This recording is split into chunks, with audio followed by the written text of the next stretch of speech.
என்னுடைய அனுபவத்தில் பார்த்தீங்கன்னு சொன்னாக்க இந்த ஏர்லைன்ஸ்லேயே மிக கேவலமான ஒரு ஏர்லைன்ஸ் பார்த்தீங்கன்னு சொன்னாக்க இண்டிகோ ஏர்லைன்ஸு. 2 நாளாக எவ்வளோ பெரிய பிரச்சனை நடந்துகிட்டுன்னு சொன்னாக்க இந்தியா முழுவதும் இல்லை, உலக நாடுகள் அத்தனை நாடுகளுக்கும் வரக்கூடிய ஃப்ளைட்டை வந்து உடனே கேன்சல் ஆகிடுச்சு. அது என்னன்னு தெரில, ஏன்னா அவங்களோட லோக்கல் இஷ்யூன்னு சொல்கிறாங்க.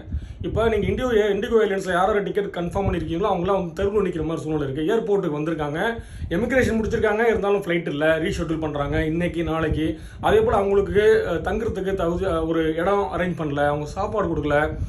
அவங்க என்ன சொல்கிறாங்கன்னா நீங்களே கேன்சல் பண்ணிட்டு போங்கன்னு சொன்னாங்க. அஸ் பர் ரூல் பார்த்தீங்கன்னு சொன்னாக்க பேசஞ்சர் வந்து செக்இன் பண்ணதுக்கப்புறம் ஃப்ளைட் வந்து கேன்சல் ஆகிடுச்சுனாக்க, அதே போல் அந்த ஏர்லைன்ஸ் நிர்வாகம் வந்து கேன்சல் பண்ணாக்க டபுள் ஃபேர் கொடுக்கணும். அதே போல் ஆல்டர்னேட்டிவ் டிக்கெட் வந்து அரேஞ்ச் பண்ணி கொடுக்கணும்.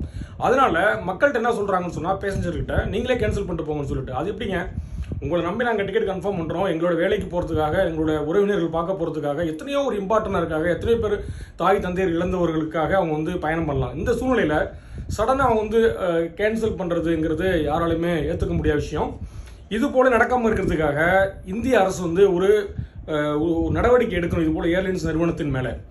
அதே போல் மக்களுக்கு வந்து ஒரு இழப்பீடுகள் எதுவும் கொடுக்கணும். இதுதான் எங்களுடைய கோரிக்கை. மிக கேவலமான ஏர்லைன்ஸ் சொன்னாக்க இந்த இண்டிகோ ஏர்லைன்ஸ். மக்களே, நெக்ஸ்ட் டைம் நீங்கள் வந்து டிக்கெட் கன்ஃபார்ம் பண்ணுறதுக்கு முன்னாடி 100 டைம்ஸ் திங்க் பண்ணிக்கோங்க, இந்த ஏர்லைன்ஸ் நம்ம போகணுமா போகண்டாமான்னு சொல்லிட்டு.